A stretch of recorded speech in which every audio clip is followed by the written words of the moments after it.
This is The Download from Sounds Profitable, your daily source for the essential news of the business of podcasting. I'm Newton Shuttlecotty. Here's what you need to know for today, Thursday, March 20th. First up, 10 years of Amplify and podcasting's evolution. Amplify Media by Stephen Goldstein. A look back at April of 2014 when Goldstein founded Amplify Media, following a career working at places like NBC, ABC, and growing Saga Communications to encompass over 100 radio stations. 2014 remains a focal point for two reasons: Apple Podcasts becoming a default iPhone app, and the launch of Serial that October. Looking back, Goldstein identifies three key phases for podcasting. The MeUndies era, where direct response ads were king. Spaghetti Against the Wall marks the phase where big media stepped into podcasting. An era marked by a lot of big swings with Hollywood names and experimental shows intended to be leveraged into bigger IP. Some hit, some missed. Finally, the What's a Podcast era we find ourselves in now. Bets are being replaced by sustainable, diversified models as the borders of a podcast stretch to multiple major distribution hubs. Next up, Edison Research debuts the Infinite Dial 2025. The Infinite Dial 2025 was released today, and among the highlights of this yearly study were the podcast consumption figures. This year, the podcast usage questions were changed to better account for video podcast consumption, which increased the numbers over last year in line with what we also saw in the podcast landscape. Among the highlights, monthly podcast consumption 12 plus was 55% compared to 53% in the podcast landscape, and weekly podcast consumption 12 plus was 40% compared to 37% in the podcast landscape. Differences between the two studies are negligible and likely down to age, 12 plus for Infinite Dial versus 18 plus for podcast landscape, and sampling differences. Next up, podcast fandom is growing and deepening through multi-platform activity by William Earl.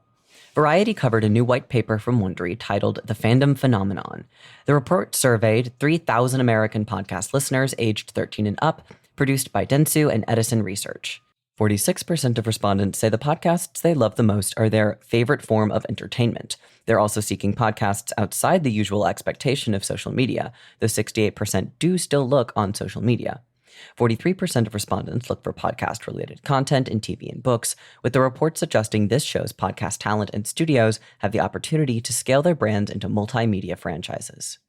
Finally, creators spotlight smaller channels from the Publish Press. A look at a current trend among streamers and YouTubers challenging each other to recommend their favorite small creators. While recommending other YouTubers is not a new phenomenon, streamer JSchlot gamified the process by shouting out a smaller creator he likes and then challenging a similarly popular creator to do the same, which has caused a chain reaction of other gaming-focused creators like Ludwig and Jacksepticeye to do the same, leading smaller creators to receive a significant bump in subscribers, something podcasting should take note of. The power of a feed drop is well known, but organic podcast recommendations also carry weight. They're free, easy to do, and more podcasters openly supporting the world of podcasting boost the likelihood of overall podcast listening increasing as single podcast audience members are sent to try their second podcast on the recommendation of their favorite creator. As for the rest of the news, BBC Studios has been given exclusive access to the Oracle Red Bull F1 team for the upcoming podcast, The Inside Track, which will cover behind-the-scenes stories and developments from every race throughout the Red Bull team's 2025 season.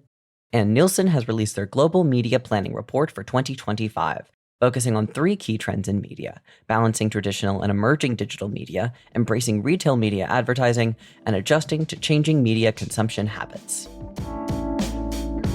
Be sure to check out the links to every article mentioned right in your podcast listening app or at soundsprofitable.com, where you can also subscribe to the newsletter version. The Download is written and produced by me, Brian Barletta, Gavin Gaddis, and Tom Webster. For Sounds Profitable, I'm Newton Shuttlecotty. Download us again tomorrow.